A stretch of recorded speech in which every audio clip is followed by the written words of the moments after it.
Welcome back for some more of the Pacific. Quick recap: last episode we saw some familiar faces pass and some left the war due to injury like Lecky. Basilone is starting to feel the effects of PTSD, and Sledge looks physically, mentally, and spiritually drained after fighting on Pelulu. I don't know if I'm saying that right, but they went through the hills, the airfield, the entire island, and it's kind of worn the Marines out. So let's get into this. Before we begin, I do want to remind you that you can vote on what I watch, see full-length reactions, and get early YouTube edits on my Patreon through the link in the description. If not, just make sure you subscribe and leave a thumbs up on this video if you do enjoy it. Really helps my channel reach a wider audience, and I greatly appreciate it. But now, it's time for the show. Let's go. Few would hear of the fierce battle fought on Pelelu. Pelelu was a forgotten battle. I want it to be known that there was a battle there. And thanks to shows like this, it's going to get its proper respect. I was blessed by getting wounded. There aren't many of us that got out. That's some soul-crushing shit, and it's just in an intro.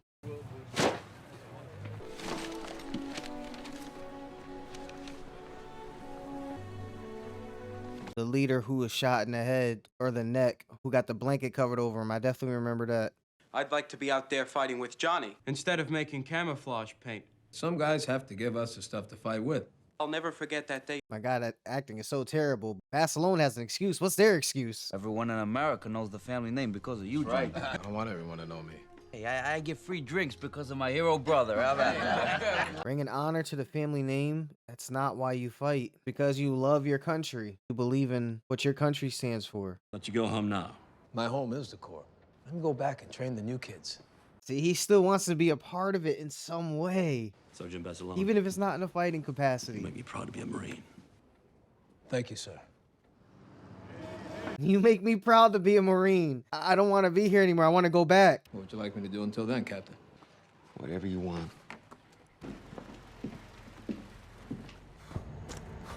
That's kind of a good thing, though. You can probably do whatever you want. Move your ass! You gotta go faster than that! There's 1,500 Marines waiting to follow you down that net. Go draw your weapons and stand by to move. The jet bunchside charge is right there! I mean, is there anyone better to give you guidance than this one? John Basilone? Can I give you a hand? We got it under control. You sure about that? You see these stripes?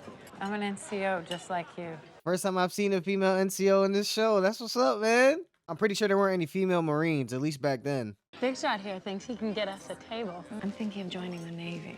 Looks like it'll just be the two of us. They gave him a whole room.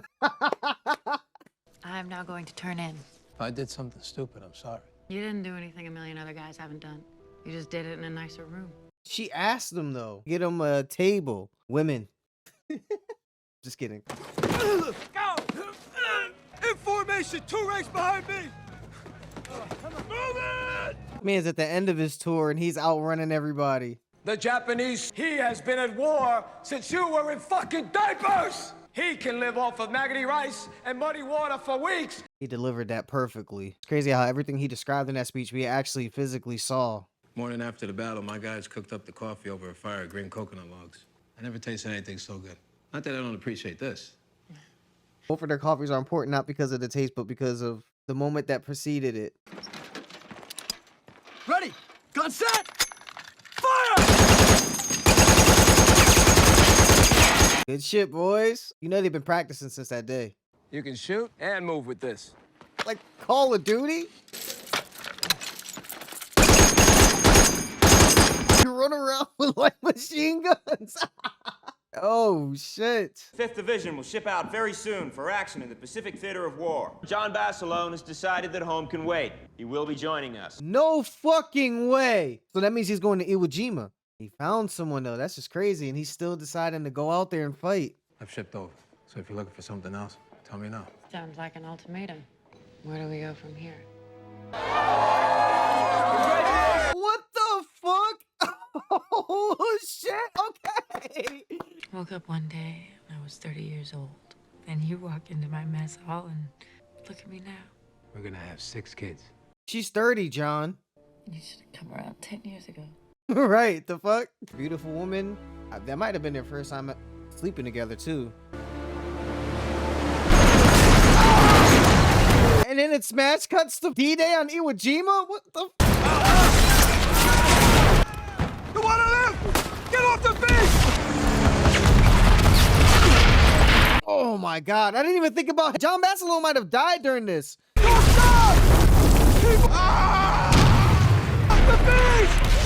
the beach, get him! What the fuck is going on? Is this just mortars? Good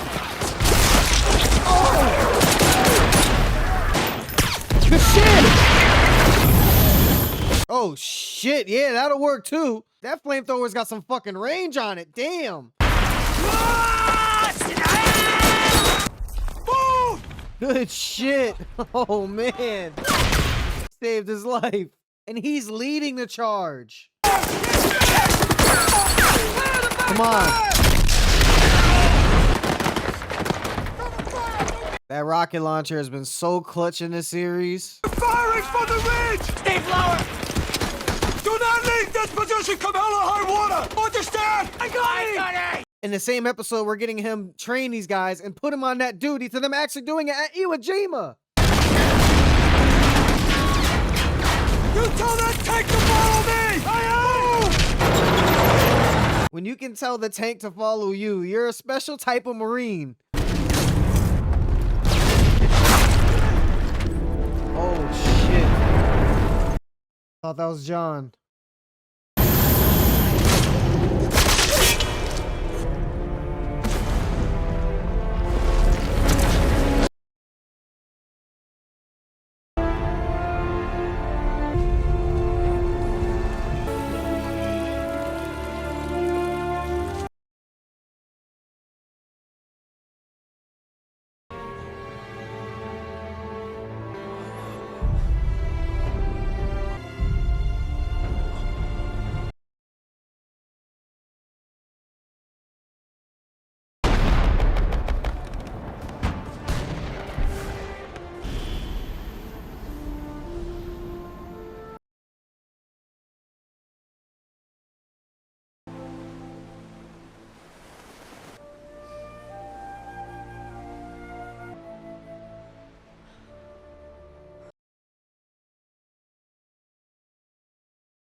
I should have known they were setting up that relationship just to make his death even more forceful than what it was.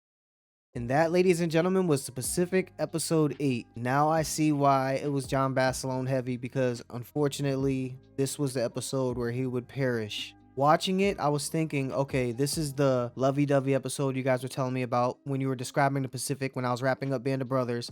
And as I was writing it down, that very thought that I just said, it smash cut to the war and he was dead less than 5-6 minutes later. This episode was just mortars and gunfire and worse positions than the Japanese are in, trying to move uphill, and they're just shooting rockets back and shooting from bunkers, and you're just pushing individually the guys that don't get killed to trying to overtake these positions. That's all war really is, but here it seems impossible. And Basilone is just eyes ahead, tunnel vision. But you see how brutal it is. And Palu Island, the one with the airfield, the one with the hills, the island right before this, these were the turning points in the war. This was towards the end. And I think Basilone knew that. That's why he was so headstrong to go back. And when he did get back, was right in the middle of it. And even the gentleman in the intro who was speaking about Iwo Jima got all the, recognition when a lot of people died on the other island and they didn't even use it for anything after it was done. So there was no attention on it. That just goes to show you it was all about sacrifice. That's what finished the war. John made the ultimate sacrifice along with countless others. And the way this one ended, they have to pick up the next episode to resume it, because it literally ended with John Basilone dying. We don't know if they were advancing, if they were crashed upon, if anyone took over his spot to keep pushing. Everyone kind of stopped and just looked in awe. One guy tripped over him, but that was really it. And then the smash cuts to his widow crying about him on the beach.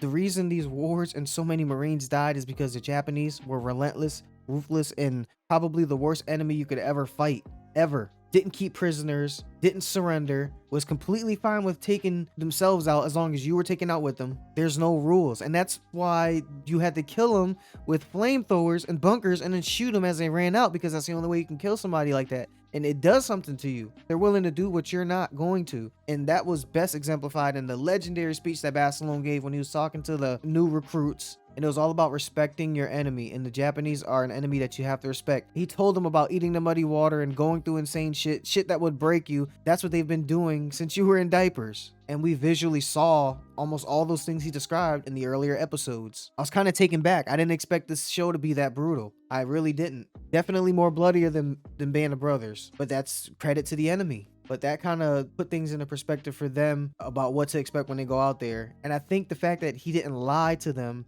is what makes him a great soldier. And that's what's going to make these soldiers great, because he told them they're better than you. They're stronger than you. They do this. They live this. They're going to take everyone out, themselves included. And that's why we're better than them, because of our resolve. In the face of all that, we know all this. I'm telling you all this, and you're still going to go fight the unbeatable enemy. And not even to say they're unbeatable, but it's going to cost us something. You're going to lose something fighting them. Maybe up here, maybe something physical, or maybe your life. And that just makes me think, why did Barcelona go back? His tour was over. They didn't need him to finish the war, but he wanted to go back. And that has to come down to patriotism.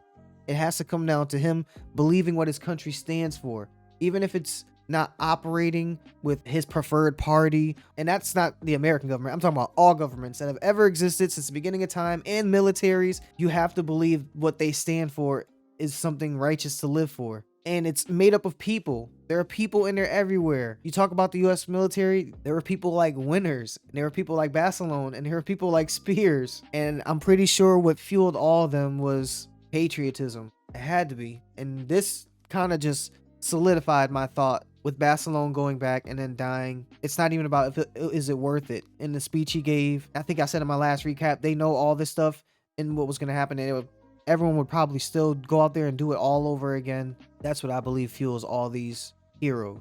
And the little bit of Sledge that we did get this episode, he was dealing with Haldane's death, which I know is the leader who was shot in like the neck or head, and they put the blanket over his head. Same way John Barenthal died with Barcelona. And hopefully Sledge can get over it quick, or he takes it and uses it as a lesson. And there was a soldier who said in Band of Brothers that's why he didn't make friends, because they just kept dying. But yes, Sledge is still in the fight. Lecky's out. Barcelona is gone. In the end, I apologize on YouTube if there isn't too much talking. I was done. After he died, I was just ready for it to be over. I didn't have anything to say, anything to write. I'll try to leave as much in as I can, but I was really overwhelmed. It didn't click to me too until they got to Iwo Jima that this is the episode he might be gone. Not only might he die in the series, sure enough, that's what happened. If anything stood out to you in this episode, or there was anything I might have missed, please tell me about it in the comments below. I hope you enjoyed watching my reaction. All I ask is that you leave a thumbs up and subscribe if you haven't yet. You can also vote on what I watch, see full-length reactions, and get early YouTube edits on my Patreon through the link in the description. You guys are the best. We're a family. You know that. That's it for me. Until next time, spread peace and love. I'm out.